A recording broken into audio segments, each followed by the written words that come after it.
शांति नगर के नाम से एक छोटे से जंगल में कुछ जानवर एक साथ रहते थे। इस जंगल का राजा एक शेर था, मगर उसकी बेटी कोई शेरनी नहीं बल्कि एक बकरी थी। यही वजह थी कि जंगल के बाकी जानवर उसका मजाक उड़ाते रहते थे। एक दिन बकरी अपनी सहेलियों से मिलकर वापस घर जा रही थी कि उसने कुछ जानवरों को आपस में बात करते हुए सुन लिया। पता नहीं कैसे कैसे जानवर होते हैं, जब राजा ही ऐसा हो तो प्रजा कैसी होगी।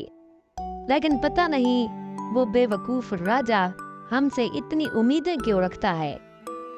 भेड़िया, तुम सही कह रहे हो, मगर राजा को बेवकूफ कहना ठीक नहीं। हाँ, मानती हूँ कि अगर उनकी कोई औलाद नहीं हो रही थी तो उन्हें बकरी को गोद नहीं लेना चाहिए था, और अगर किसी को गोद लेना ही था तो किसी शेर के बच्चे को ले लेते। पता नहीं उन्होंने बकरी को अपनी बेटी क्यों बनाया। और ये बकरी तो इतनी काली है, भला उसकी शादी भी हो सकती है।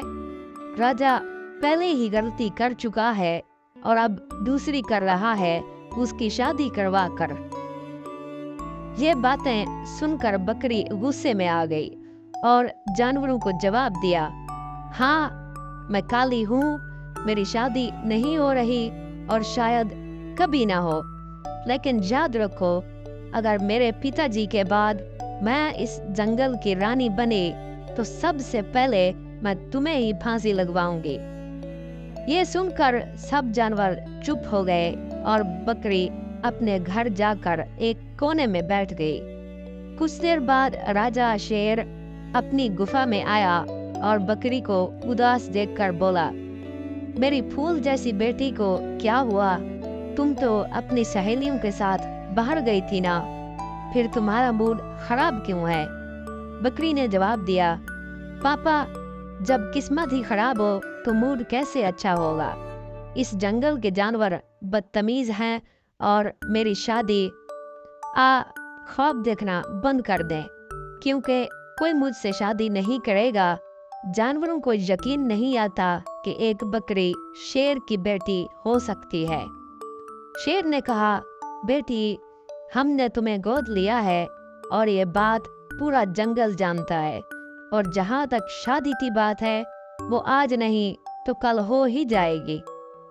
बकरी अफसुर्दा थी कि उसके रिश्ते आते और फिर जंगल के जानवर उन्हें डराकर भगा देते।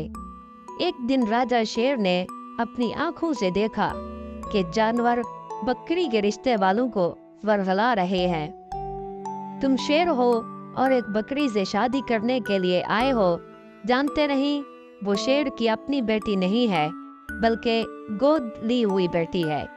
अगर राजा की अपनी औलाद होती तो वो शेरनी होती। बकरी कभी राज नहीं संभाल सकती। ये सब देखकर शेर को बहुत बुरा लगा और उसने फैसला किया कि वो बकरी की शादी किसी दूसरे जंगल में करवाएगा। उसने अपने जंगल की जिम्मेदारी गीदड़ को सौंपी और अपनी बेटी के साथ दूसरे जंगल चला गया, जहाँ उसके ससुर का राज था। वहाँ उसने बकरी के लिए एक स्वयंवर रखा ताकि एक अहल और अक्लमंद जानवर ही उससे शादी करे। मुकाबले में शर्त रखी गई कि आंखें बंद करके राजा की बेटी को पहचानना होगा। कई जानवर आए, मगर कोई भी बकरी को राजा की बेटी नहीं समझ पाया, मगर चीता पहचान गया। महाराज, ये बकरी ही आपकी बेटी है, क्योंकि मैंने इसकी खुशबू महसूस की है जो शाही थी। मुझे फर्क नहीं पड़ता कि राजा की बेटी बकरी है या शेरनी। मुझे एक अक्लमंद रानी चाहिए जो मेरी प्रजा को संभाल सके। राजा खुश हो गया और चीता को अपना दामाद बना लिया।